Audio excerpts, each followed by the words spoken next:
Então, Então vamos começar, tá? Esse curso, tá? Não tem como começar diferente, senão com essa frase. Esse curso o nome, o encadeamento das 3 palavras, olhar, ver, gravar, é a sequência que todo cineasta, né, no meu caso, todo diretor de fotografia, todo cinematógrafo faz, né? É o itinerário que a gente faz até chegar em alguma coisa registrada, tá? Numa mídia qualquer. Eu começo o curso estabelecendo logo uma diferença entre olhar e ver, que para muitos na língua portuguesa são sinônimos as 2 palavras, olhar e ver, mas não é verdade, tá? Olhar é simplesmente abrir as pálpebras e deixar os fótons atingirem a sua retina, onde vai provocar uma transformação, onde vão virar impulsos elétricos, elétrons, e vão viajar até a sua nuca, onde está situado o seu córtex visual primário, e vão criar uma impressão, tá? Então o olhar é a parte da fisiologia da visão, certo? Você vê, associa um conceito, uma ideia, a partir desse estímulo visual do olhar.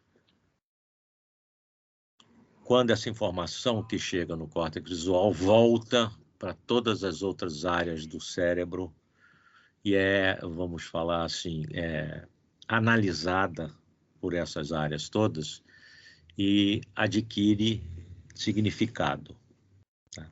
Então, olhar é natural, você não precisa aprender a olhar, mas ver é um aprendizado igual a andar, a falar, é uma coisa que você aprende a ver toda a vida, né? Você só para de aprender a ver quando bate as botas, tá? Como é que se dá esse aprendizado? Então, eu começo bem do começo mesmo. Eu vou abrir o programa aqui. Eu não vou nem abrir para vocês, porque não há necessidade. Eu vou abrir para eu poder ler. Então,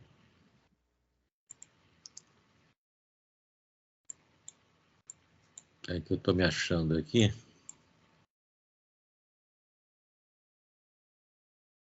Onde é que estamos aqui? Aqui, ó. São 12 tópicos. Cada tópico vai demandar 2 horas de aula, com o apoio de meios audiovisuais, tá? Uma apresentação em PowerPoint que é uma espécie de roteiro visual, e nessa apresentação você tem imagens fixas, em movimento, animações, todo tipo de informação visual, tá? Esses 12 tópicos que constituem o curso, eles vão progredindo, né, dentro dessa sequência de olhar, de ver e de gravar. Então, ele vai avançando, né? Começa com a matéria-prima. O primeiro tópico é o espectro eletromagnético, a radiação toda eletromagnética, onde uma fração pequena, 1/70, é a luz visível, né? A luz visível para nós, Homo sapiens, tá? Cada animal, entre os mamíferos, tem uma peculiaridade no registro, né, da radiação eletromagnética visível, na luz visível, tá? por Então, que eu vou entre os tratar. mamíferos e os sapos, as abelhas, como é que se comportam? Também tem visão, né, mas esses já são tão diferentes, né, da nossa visão, que eu trato muito perifericamente, né? Eu falo, mostro a visão de uma mosca, por exemplo, né, que é toda constituída, o olho da mosca é um olho composto, né? Cada elemento captura uma parte da imagem. Então, a imagem que uma mosca vê é um mosaico, certo? Com alguns milhares de pecinhas, né? Então, não tem muito a ver com a nossa visão. Então, o mais próximo da gente são os mamíferos, né? E aí cada um deles tem uma sensibilidade espectral, tem uma particularidade de campo visual, né? Então, tem coisas bastante interessantes para se falar a respeito da visão dos mamíferos. Por exemplo, eu vou citar um exemplo só que eu trato no curso, a distância entre os dois olhos, certo? Todos os mamíferos que pastam, que comem vegetal, têm os olhos muito separados, ficando, inclusive, no caso dos bois, dos cavalos, um olho em cada lado da cabeça. Eles não têm visão binocular. Os dois campos visuais desses animais não se superpõem, né? Basta você fazer a experiência de chegar perto de um cavalo, por exemplo, por um lado, certo? Para ele te ver por aquele lado, e aí alguém distrai ele, olha para frente, você dá a volta por trás dele, aparece do outro lado, ele toma um susto, te olha como se você fosse uma outra pessoa, porque você apareceu no outro campo visual dele e ele não tem visão binocular. Então, ele mexe a cabeça. Qual é a vantagem evolutiva de ter um olho em cada lado da cabeça? Você poder pastar, né, vendo tudo que está em volta de você. Então, você não precisa integrar os dois campos visuais, você tem, né, os dois lados estão percebendo separadamente e é uma vantagem evolutiva. Você pasta melhor enxergando 360 graus, certo?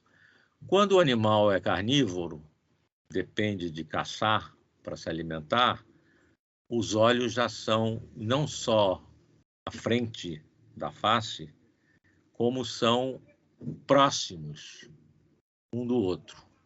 Você olha leões, onças, jaguatiricas, elas têm os olhos não só na frente, como bem próximos. Por quê? Eles dependem de uma avaliação de distância para ter bom sucesso na caça. Eles precisam a todo momento avaliar a distância em que eles estão da presa para poder dar o bote na hora certa. Então, a visão binocular deles é até melhor nesse quesito de avaliação de distância do que a nossa. Eles têm uma avaliação pela superposição dos dois campos visuais que determina a consciência da distância de uma forma melhor do que nós. Vocês vão ter que me desculpar um pouquinho, eu estou sozinho em casa e a campainha tocou. Vamos ver se tem... Vai lá, vai lá. Espera aí, deixa eu... Não, já tinha gente em casa e eu não percebi. Já foram atender. Bom, voltando então. Então, Silvio, respondendo a sua pergunta, eu trato da visão de insetos, de répteis, né? Mas me concentro nos mamíferos e, logicamente, na nossa espécie, né? Por quê? Porque nós vamos chegar no final a uma coisa que só os humanos fazem, que é registrar em suporte imagens em movimento. Então, é só uma curiosidade essa coisa do, né, que tipo de comprimento de onda, de frequência, se tem visão cromática ou não tem, né? Eu toco isso aí, né, mas me concentro basicamente na visão humana, tá? Que não é a mais acurada, não tem a melhor resolução, mas na média de todas as propriedades, sensibilidade espectral, convergência dos campos, visão noturna, né? A gente não é brilhante em nenhum desses itens, né? Uma coruja enxerga com a sensibilidade mais de 50 vezes maior que a nossa. Um gato, por exemplo, tem uma sensibilidade à luz, né, muito maior que a nossa também. Mas no cômputo geral, né, mexendo em todas essas variáveis, a gente tem um conjunto bom, né, porque adaptou a visão humana, ao longo da evolução, às nossas necessidades, né? Então, por exemplo, quando o primeiro primata adotou a postura bípede, levantou do chão, ele ganhou essa visão binocular, essa convergência. Os animais que vivem com a cabeça voltada para o chão, eles não têm uma visão binocular boa. Você precisa ter alguma altura do chão para desenvolver essa visão binocular, né? Então, alguns biólogos dizem que o que caracterizou, o que distanciou o homem das outras espécies primatas foram dois fatores. Foi a visão binocular, que ele adquiriu com a postura ereta, e a oposição entre o indicador e o polegar, que parece uma coisa boba, mas que nenhum macaco faz isso, opõe o indicador e o polegar. Esse é um mote do Ilha das Flores. É o mote do o Ilha das Flores fala isso, é verdade. Tá? Então, essas características da visão humana vão ser tratadas não só nesse tópico, mas ao longo do curso todo, né? Nesse tópico aí é como a gente percebe, né, o mecanismo todo, a retina, os dois tipos de célula que tem na retina, os cones e os bastonetes, né, o nervo óptico, né, o centro de distribuição que existe antes de chegar no córtex visual, os vários tipos, as várias regiões do córtex visual que são especializadas, cada uma numa coisa, movimento vertical, movimento horizontal, brilho, cor, né? Então, eu dou uma ideia no início dessa parte mais fisiológica da visão, né? Por quê? Porque vai ser necessário para entender coisas num nível mais alto, né, que a gente tenha uma noção de como é que é o mecanismo biológico dessa visão, tá? Como a luz é a matéria-prima da visão, só se enxerga onde há radiação visível, eu, em seguida, no tópico 2, eu trato da questão das interações da luz visível, né? A luz visível é aquela que tem um comprimento de onda entre 400 nanômetros e 700 nanômetros, ou seja, do vermelho próximo ao infravermelho, o infravermelho a gente já não percebe, até o violeta próximo do ultravioleta, que a gente também não percebe, né?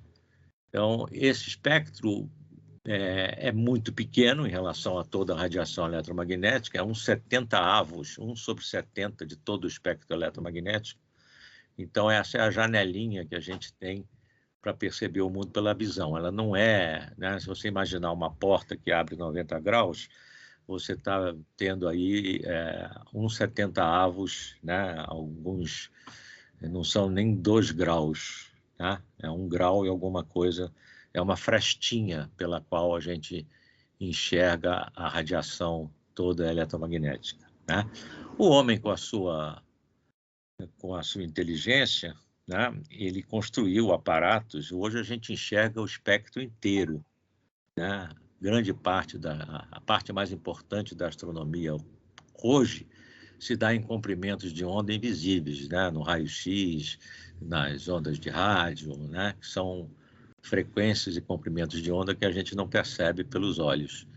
Então, a gente supriu essa deficiência, né, de não conseguir perceber pela visão outros comprimentos e outras frequências de onda eletromagnética, criando equipamentos que permitem isso aí, tá? E aí eu trato muito, com muita extensão, né, e alguma profundidade, das interações da luz visível com a matéria, né? Absorção, que é a maior parte da luz que incide nas coisas, ela é absorvida, né? Reflexão, é o que bate e volta, né? Refração, o que penetra um outro meio que tem uma densidade diferente, né? Tem um índice de refração que desvia a luz, né?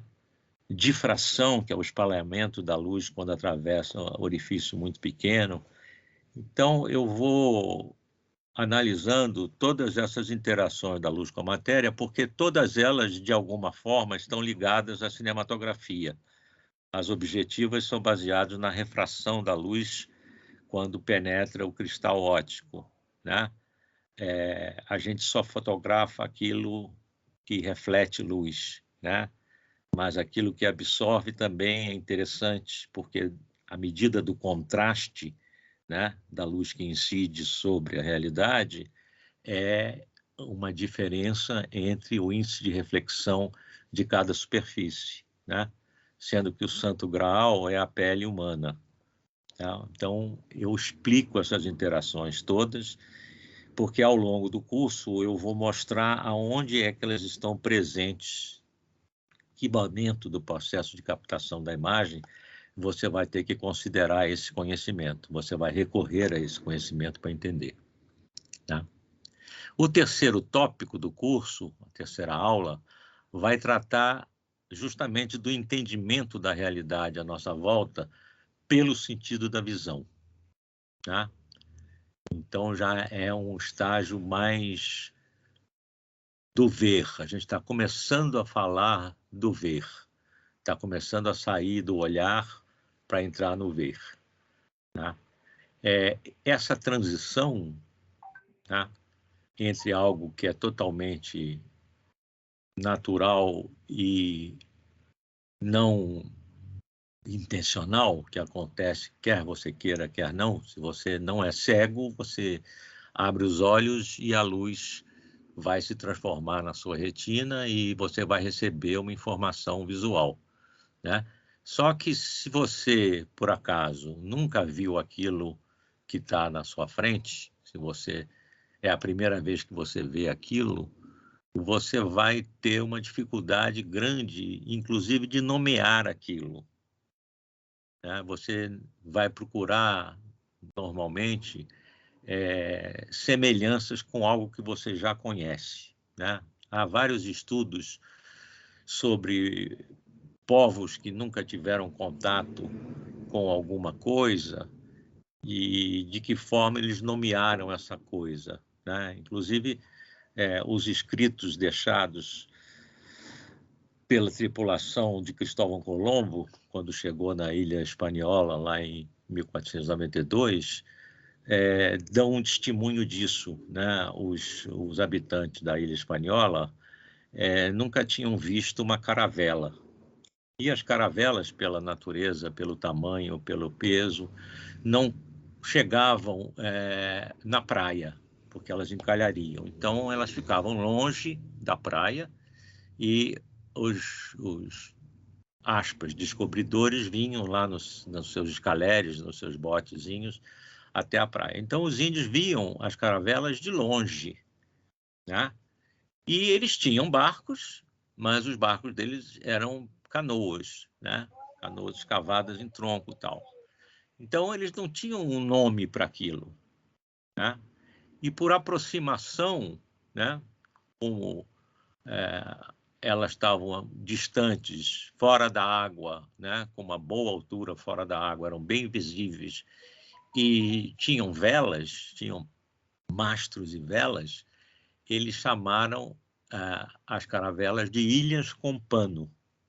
Foi esse o nome que eles deram, que foi registrado para as caravelas. Então, a gente nunca deixa de dar nome às coisas, mesmo quando não conhece. A gente vai por uma aproximação, né? Nada fica sem um nome. Esse é o processo que a gente vai adaptando, né? Para conhecer as coisas, né? E a gente vai armazenando isso nas várias memórias, né? e forma um corpo de conhecimento, né? Que é o nosso conhecimento, né, de cada um, da realidade, do mundo à nossa volta, né? E aí a coisa fica muito complexa, porque, como a gente sabe hoje, a maior parte dos fenômenos da natureza não são visíveis para os nossos olhos, né? A olho nu, não há nada que é importante, a gente não vê o átomo, né? Não vê partículas subatômicas, não vê nada disso, né? Então, a gente tem que imaginar, né? Então, hoje, a imaginação não é nem mais um prolongamento da visão como já foi no passado, né? Hoje, a imaginação, ela anda sozinha, sem necessidade da visão, né? Eu estava, por acaso, assistindo hoje uma palestra de um físico americano, Leonard Susskind, que é um dos que defende aí a teoria desse universo holográfico, né? Que nós somos uma projeção de um universo em 2 dimensões só. E ele falava isso, para você realmente entender o que é isso, você precisa ir pela matemática, não adianta ir pela imaginação, pelo que você conhece, pelos sentidos, você tem que ir através da matemática só, senão você não chega a entender. Eu posso falar metáforas, posso explicar por metáfora e tal, mas não vai ser o que é só uma aproximação, justamente para quem não domina essa linguagem que é a matemática, né? Como a gente é cinematógrafo, né? Eu vou ficar no visível, né? No visível, não só olho nu, como através de aparatos ópticos, né? Então, a gente tem que começar de algum lugar. Eu estou começando da nossa visão para poder chegar nos aparatos construídos para captar imagens em movimento, tá? Então, esse é o aparato da visão nos humanos, né? Que já dá uma indicação, certo? Dessa ligação entre o que a gente vê, né? E o que antecede, que é o que nós olhamos. A gente já faz, nesse momento aí, um link mais aprofundado a respeito de como funciona isso, tá? E aí eu listo, no 5º encontro, a gente lista e analisa todas as características da visão humana, que é muito interessante, né? Porque a gente acha que a visão é uma coisa muito objetiva, né? E na realidade não é. Pelo número de ilusões de ótica que existem, se você colocar aí no Google, né, Optical Illusions, vão aparecer milhares de itens, de páginas, de imagens, né? Por quê? Porque a visão ela é muito ambígua, né? De todos os sentidos é o sentido mais ambíguo. Ninguém tem alucinações olfativas, né? Você não passa em frente a uma padaria e acha que aquele cheiro ali é de qualquer outra coisa que não seja pão. Então, o olfato, como é um sentido de contato, né? São moléculas que encostam no tecido, né, do nariz, e é um sentido de contato direto, assim como o tato também, né? Então, ilusões tácteis, ilusões olfativas, ilusões de paladar, não existe, né? Você precisa estar com alguma substância psicoativa para provar alguma coisa e confundir o que é aquilo, para cheirar alguma coisa e achar que aquilo é outra coisa, né? Normalmente, todos os sentidos que exigem um contato direto, né, eles não têm ilusões. Mas a visão tem zilhões de ilusões, né? Por quê? Porque ela é ambígua, né? A gente produz uma profundidade, um eixo de Z, né? Pela visão binocular, basicamente. Existem outros indicadores de profundidade além da visão binocular, mas basicamente a gente usa a visão binocular para determinar a profundidade, né? Inclusive, as pessoas que perdem a vista, um dos olhos, a visão num dos olhos, elas acabam se acostumando a avaliar a profundidade de outra forma, mas tem um processo aí de acomodação, porque ela perdeu o indicador mais importante de profundidade, que é a visão binocular. O nosso cérebro computa, né, sem que a gente tenha consciência disso, felizmente, computa automaticamente a convergência dos dois eixos ópticos. Então, a todo momento, a gente está avaliando distâncias sem perceber que está avaliando distâncias, né? Então, essas ilusões de óptica, elas mostram que a visão é fantástica, é o sentido que ocupa mais de 70% da atividade cerebral voltada para o sensorial é dedicada ao sentido da visão, né? Mas ela é a mais ambígua, né, das percepções, dos sentidos. É o mais ambíguo, você pode... Né? Tanto que nenhum tribunal aceita a prova de testemunhal, né, eu vi, como prova, né? É a coisa mais... Né? Agora já está até nas séries de televisão isso. O cara fala, mas eu estava lá e eu vi. Aí o promotor fala, isso não quer dizer nada. Isso ouviu, porque a gente vê coisas, né, de acordo com o que a gente acredita, com as nossas crenças. Então, é muito complicado acreditar na visão, né? Esse mote popular, ver para crer, é furado, né? Porque você tem todas essas ilusões, né? Basicamente por isso, porque a gente cria a impressão de profundidade, é uma criação do nosso cérebro, né? Porque a retina, principalmente a parte da retina responsável pela visão em alta definição, que é a fóvea, ela é plana, é um disco plano, né? Então a gente percebe uma realidade com 3 dimensões espaciais numa superfície que tem 2 dimensões espaciais. Então a gente tem que inventar a profundidade, né? Mas como a gente vai aprendendo a ver, várias coisas auxiliam além dessa visão binocular, dessa convergência dos eixos.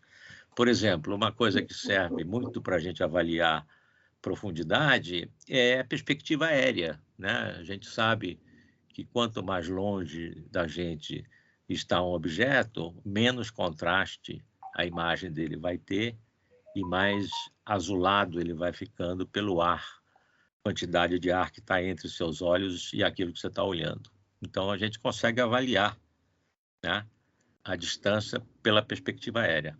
Agora, se você pegar um povo que não vive em lugares abertos, em descampados, eles não têm essa noção, esse indicador de profundidade, que é a perspectiva aérea, inexiste. Isso já foi testado, pegaram pessoas que vivem na selva, lá na ilha de Java, levaram para a Austrália de avião, e soltaram elas no deserto australiano e elas não tinham noção de distância, saíram correndo para chegar nas montanhas que estavam a 30 quilômetros de distância, né? Tentavam pegar coisas que estavam muito distantes, porque elas não tinham essa noção da distância. O universo delas tinha um horizonte de 15 metros, depois daquilo virava um verde, um fundo infinito verde. Tá? Então eu vou abordar todas essas características da visão humana, né? E falando dessas imprecisões da percepção da realidade pelo sentido da visão e como a gente usa criativamente isso, né? Essas imperfeições da percepção visual, como é que a gente usa isso na cinematografia, porque isso, né? Os grandes cineastas todos fazem esse truque, deixam o espectador imaginar, não mostram, né? Hitchcock é o rei disso, ele sugere, né?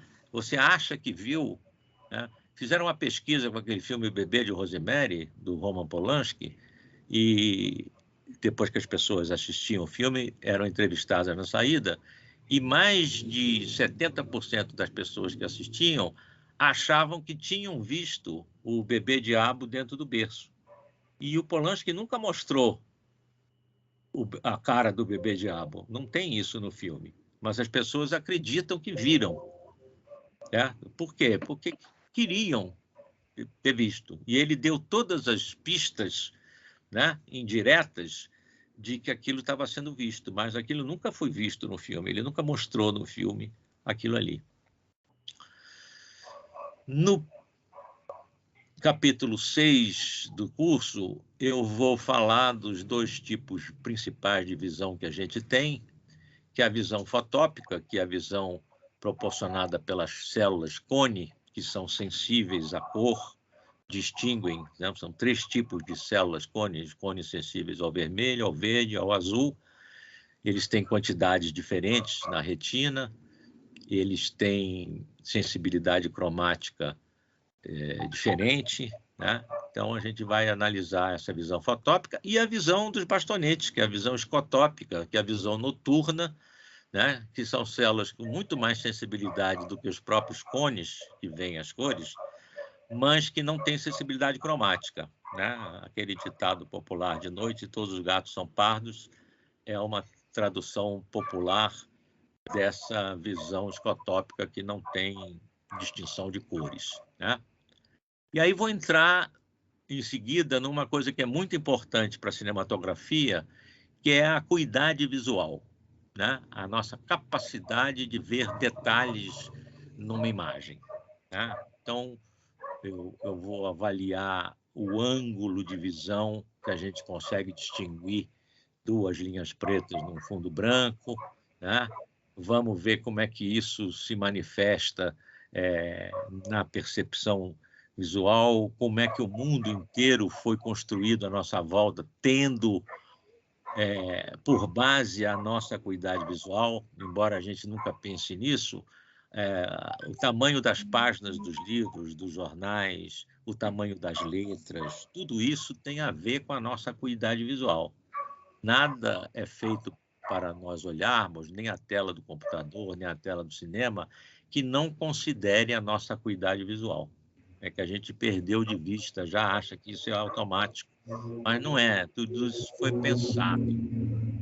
Tá? As coisas têm o tamanho que tem depois de uma reflexão baseada na nossa acuidade visual. Então, a acuidade visual é um item muito importante, né? Porque a gente vai intermediar ainda o que a gente está vendo com um aparato óptico que envolve objetivo, sensor, processamento da informação, gravação dessa informação. Então, a acuidade visual ela vai ser uma referência para o processo todo da cinematografia. Então, tem aí uma importância grande. Em seguida, na 7ª aula, eu vou tratar dos movimentos dos olhos, que são chamados de movimentos sacádicos, né? Essa gíria que a gente usa, sacar, sacou, vem daí, embora poucas pessoas percebam isso, né? O sacar vem de sacádico, que são os movimentos rápidos dos olhos que a gente faz para colocar o que a gente quer ver com detalhe dentro dessa área que tem 1 milímetro aproximadamente de diâmetro, que é a fóvea, que é onde a gente tem a visão de alta definição, né? Se vocês olharem agora para qualquer coisa ao redor de vocês, vocês vão ver que aquilo em que vocês estão fixando a visão está nítido, claro, né? Mas tudo que está em volta, quando você fixa a visão em alguma coisa, fica meio sem muita definição, sem muita informação, né? Por quê? Você está vendo com a periferia da retina, que tem uma concentração de células sensíveis à luz muito menor.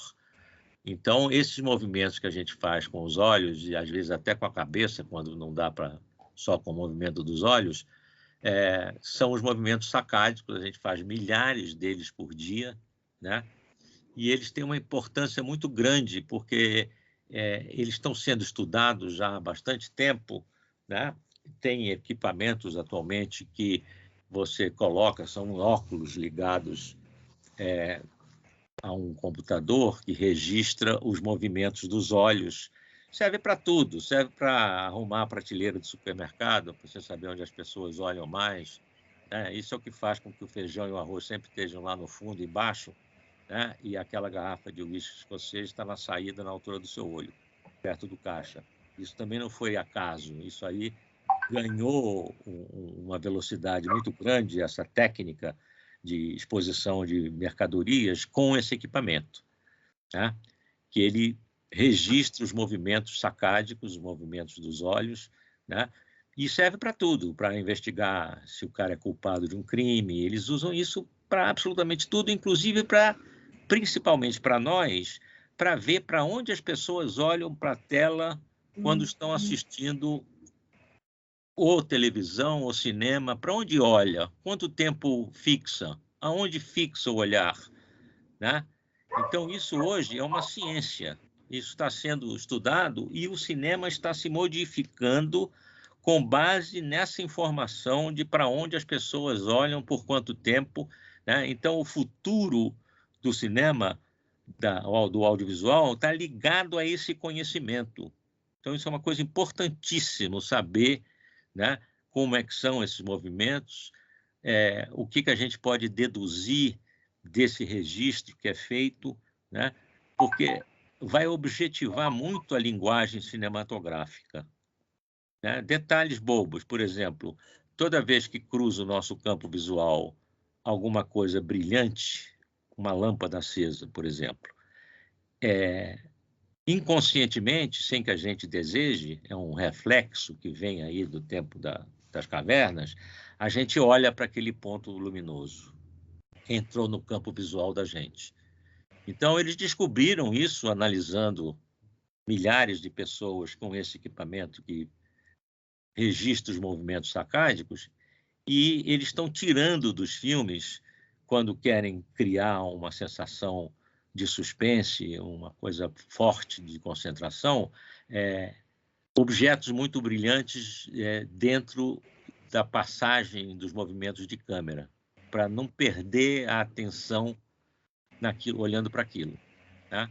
Isso na internet, e eu mostro isso no curso, eu mostro vários testes feitos com plateias de cinema em que cada pessoa está com um equipamento, com óculos registrador de movimentos oculares, e aí você tem uma estatística, né, pelo tamanho do círculo que o equipamento cria na tela do computador, você saca quantas pessoas estão olhando para aquele lugar, e aí você vê que toda vez que a câmera faz uma panorâmica e passa por uma janela aberta, uma lâmpada acesa e tal, todo mundo olha para aquilo ali, né? Para depois voltar a olhar para onde estava olhando, para o mocinho que está andando, né? Então, a linguagem cinematográfica está se transformando em função de um conhecimento que a gente só está tendo agora, né? Na aula 8, no capítulo 8 do curso, eu vou esmiuçar a questão da percepção e da cognição visual, né? Perceber e conhecer pela visão, né? Que é o que foi dito lá no início, né? Que a gente nasce olhando, mas aprende a ver. Então, a gente vai esmiuçar aí como é que se dá esse aprendizado pela visão, né? Como é que funciona, porque hoje, com esses exames de tomografia computadorizada, você pode localizar no cérebro de uma pessoa em tempo real, né, exibindo filmes e slides para ela, qual a região do cérebro que funciona, quer dizer, funciona no sentido de que tem atividade neural, né, para cada estímulo visual. Então, eles já conseguiram localizar até regiões para letras do alfabeto. Certo? Você mostra um A para uma pessoa e você sabe que vai acender uma luzinha numa região, tá? Numa determinada região pequena, porque é ali que está o registro daquilo, tá? Então, isso é uma coisa até um pouco apavorante, né? Porque no futuro vai se ler o que as pessoas estão pensando baseado nessa tecnologia, né? A partir do momento que você tem informação de para onde a pessoa está olhando, por quanto tempo e que área do cérebro aquilo está excitando, né?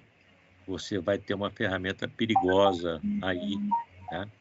Mas eu não vou entrar nisso, porque não é um curso sobre segurança, né? Você vê, a China já tem, em todas as cidades dela, uma quantidade enorme de câmeras de alta definição, né? Avaliando a expressão facial dos passantes na rua, né? Então, eles têm aí o Big Brother já funcionando. Todo mundo que está na rua, eles sabem tudo, a temperatura, se a pessoa está preocupada ou não, avaliam tudo, né? Porque tem uma resolução muito boa e eles têm os programas, os softwares de analisar expressões faciais, né? As expressões faciais são universais, né? Todos os povos, todas as civilizações têm dor, choram. Isso aí, fizeram teste, crianças cegas, quando estão tristes, quando recebem uma notícia triste, também choram. Então, ninguém chora aprendido, ninguém aprendeu a chorar, né? Está impresso, é um imprinting que a gente tem, né? Então, é universal. Essas coisas são chamadas, inclusive, pelos psicólogos atualmente, de universais.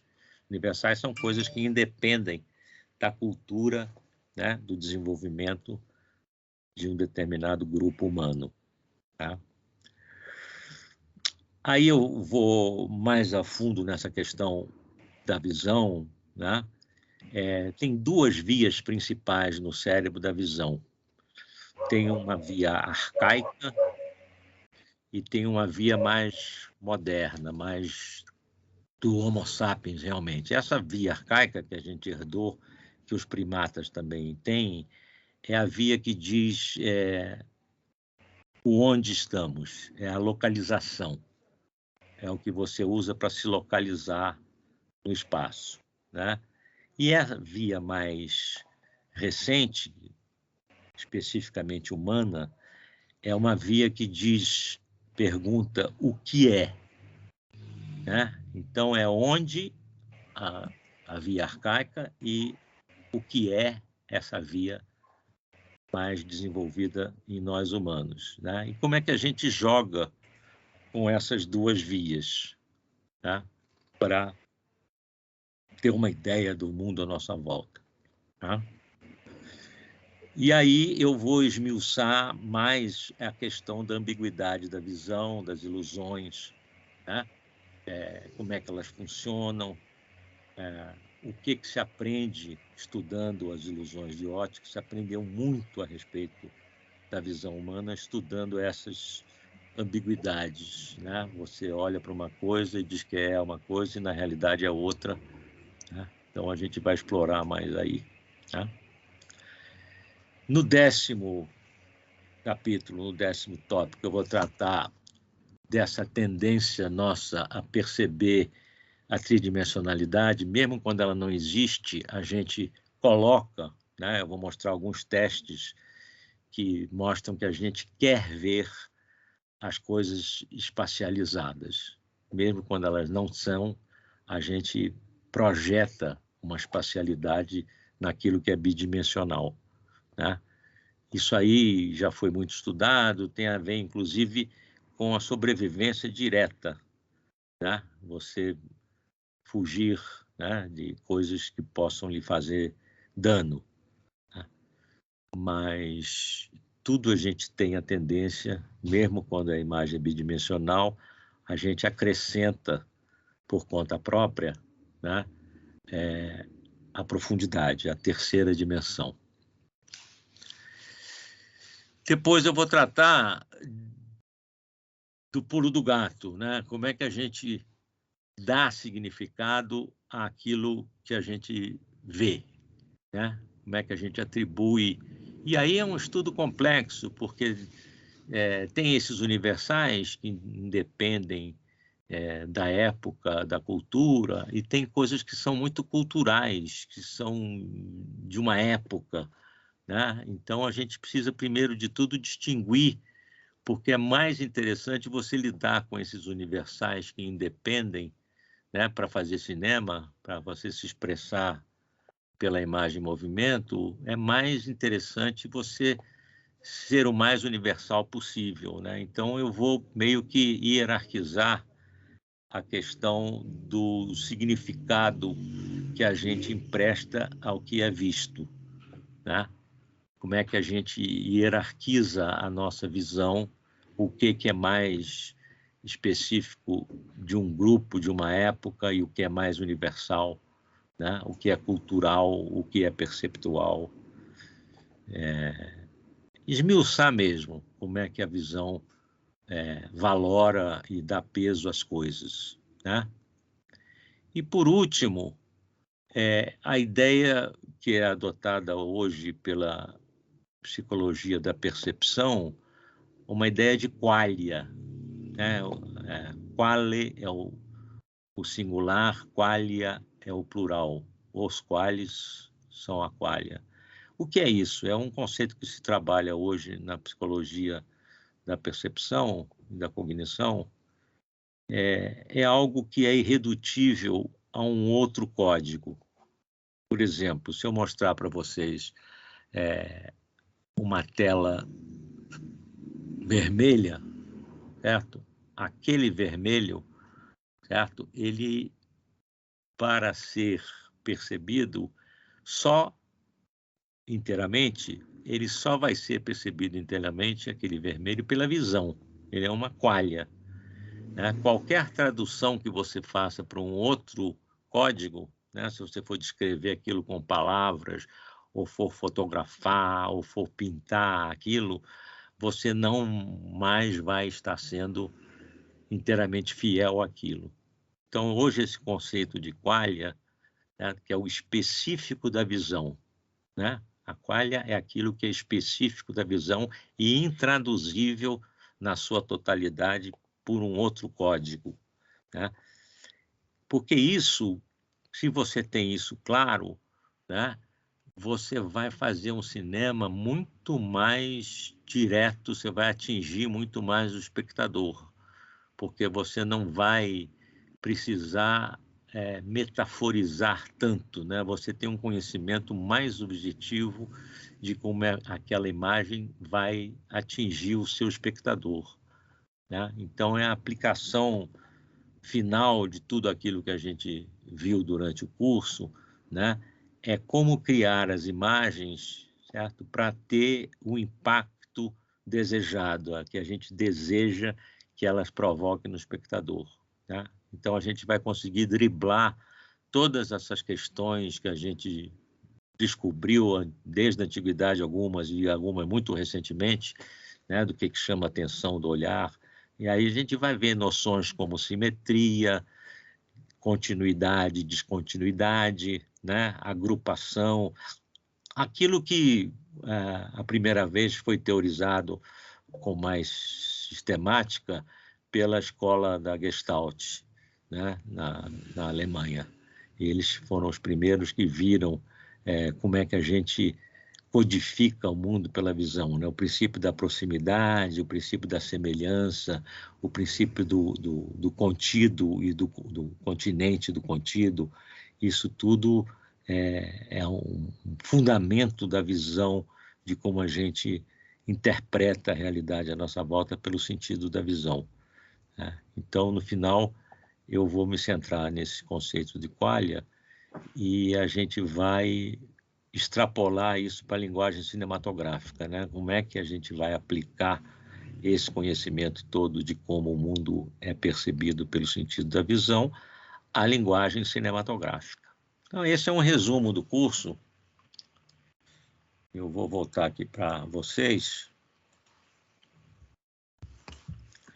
E eu agora abro para perguntas.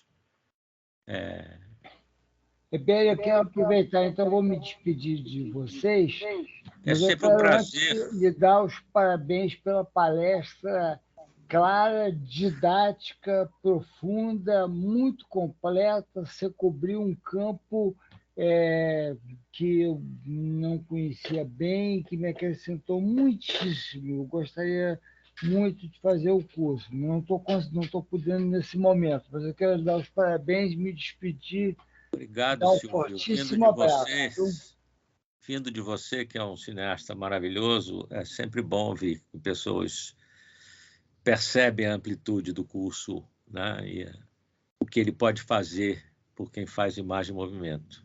Eu acho que o curso pode fazer muito para quem usa imagem e movimento como linguagem.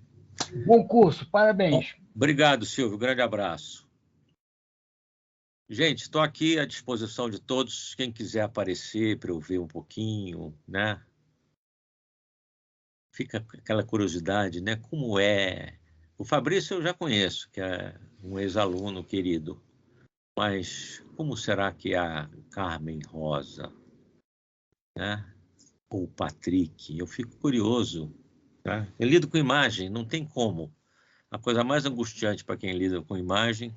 Ó, Carmen Rosa, obrigado, Carmen Rosa, por mostrar-se. Você tem alguma pergunta depois de toda essa falação aí? Carmen, liga o microfone, você está sem o microfone, está desligado. Ah, desculpa. Agora. Nada, mestre, eu estava ouvindo você é muito interessante, tudo aquilo que você estava contando para nós. Eu sou docente também, eu sou peruana, eu vivo no Peru, mas eu morei no Rio de Janeiro, eu fiz mestrado lá na UFRJ. Certo. Então, eu fico muito perto do acontecer audiovisual brasileiro, né? Certo. Então, sempre estou buscando aprender, né? Que bom, que bom. Olha, você Ótimo. será bem-vinda. Muito obrigada. Eu adapto, como eu respondo a perguntas durante as aulas, eu vou modulando o curso em função do meu público, certo? Então, eu garanto que ninguém vai sair do curso com dúvidas grandes. Pode ser que alguma pequenininha permaneça, mas eu procuro ir na velocidade da minha audiência. Eu procuro modular o meu discurso, né, para chegar... Porque senão não faz sentido, senão fica um discurso meu que não encontra eco nas pessoas. Então, eu vou sempre... Né, tenho um material bastante rico de imagem, me apoiando. Vai ser bom. Esse curso eu já dei algumas outras vezes, mas ele nunca é igual. Eu sempre estou revendo, ampliando, cortando, né? Estou sempre editando para ficar mais atual, mais conciso e mais objetivo. Então, vocês vão estar vendo uma coisa inédita, embora não seja a primeira vez que eu dou o curso. É isso. Alguém quer fazer uma pergunta? Eu estou à disposição de vocês. Está cedo ainda, são 8h04. Tem, né? Podem aparecer, perguntar. Fabrício, dê uma piscada aí. Fala aí, Fabrício. Eu queria só agradecer aí, né? Eu já assisti o seu curso completo, né? O Olhar, Ver e Gravar. Já, né? Você já fez? Já, sim, é um curso maravilhoso. Só que eu não me canso de sempre ouvir o que você tem para falar. Porque sempre tem uma dentro do seu falou tem uma coisa nova. Tem sempre novidade. Sempre tem novidade.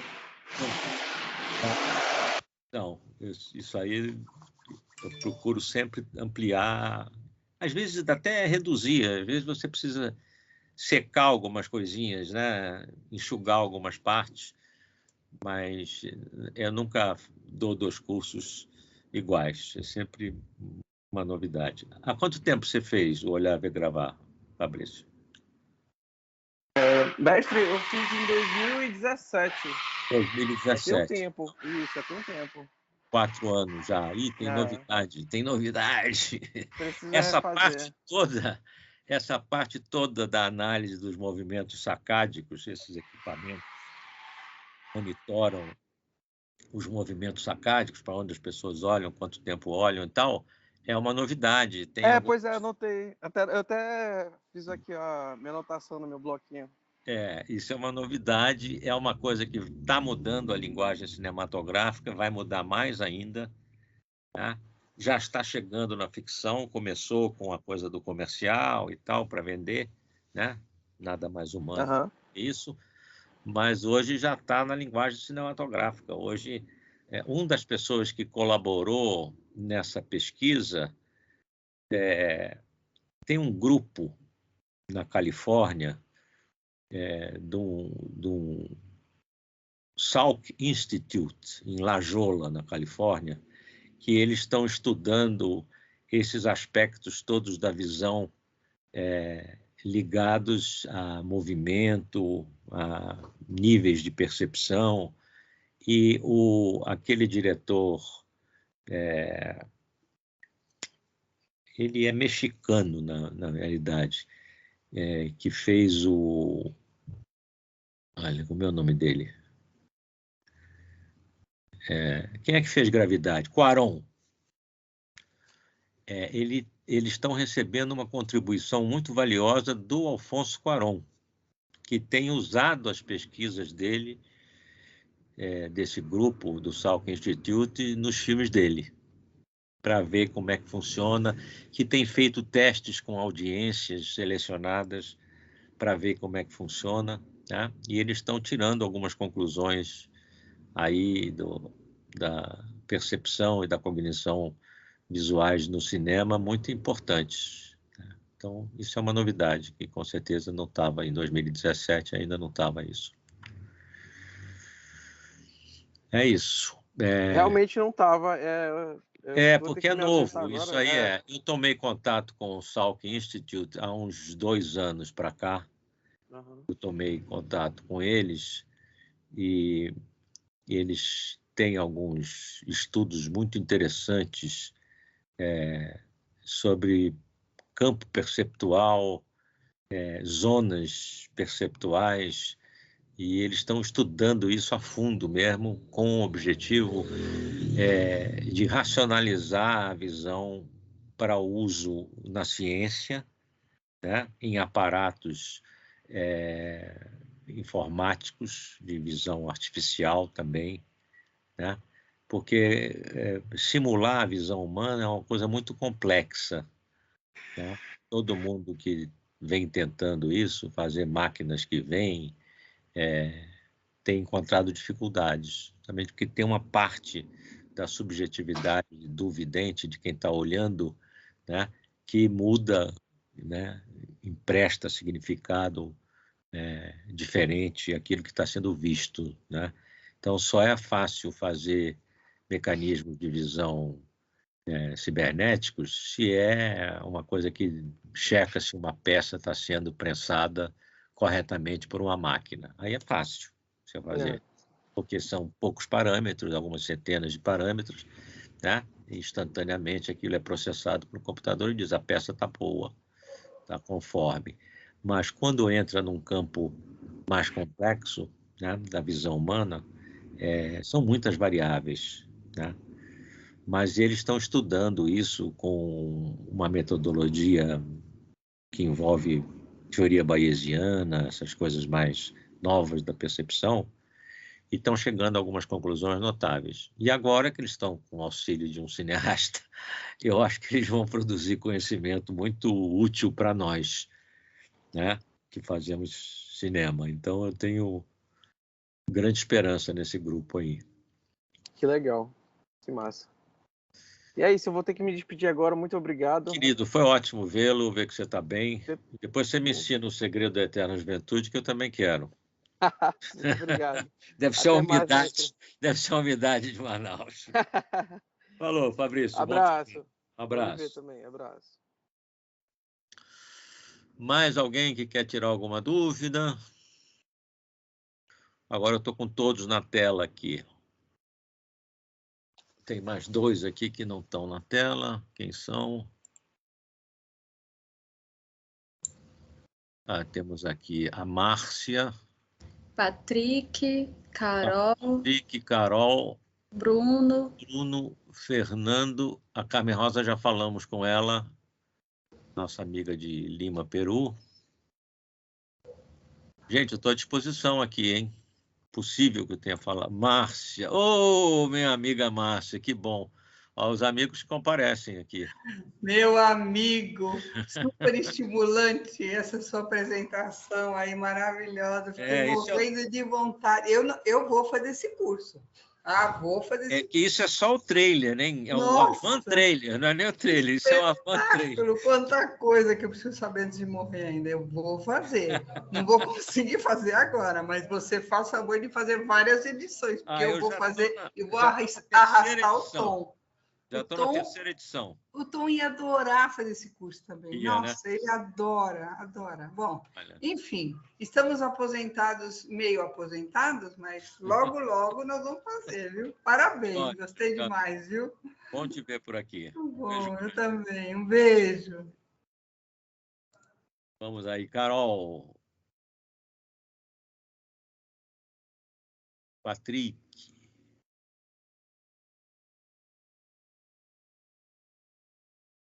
Vamos começar um leilão aqui, né? Um dole uma, dole duas. Gente, eu falei por mais de uma hora. É impossível que vocês não tenham nenhuma dúvida. Será que eu sou tão claro? Eu não confio na minha clareza tanto assim, para achar que não tem nenhuma dúvida. Então não precisa nem fazer o curso, né? Eu faço só, a partir de agora eu vou fazer só essa apresentação geral, né? Economiza tempo, só que, gente, vai custar o preço de um curso, hein? Essa palestra vai ficar cara. Eu não vou dar o curso, vou ficar só na palestra inicial. A ideia desse encontro é justamente é que vocês, a partir dessa exposição sumária do que é o curso, isso vai suscitar dúvidas, questões, tal. Então, a ideia disso é destrinchar o curso mesmo, né? Para que quem vier venha sabendo exatamente o que vai ser apresentado, né? Qual é o propósito, aonde a gente quer chegar.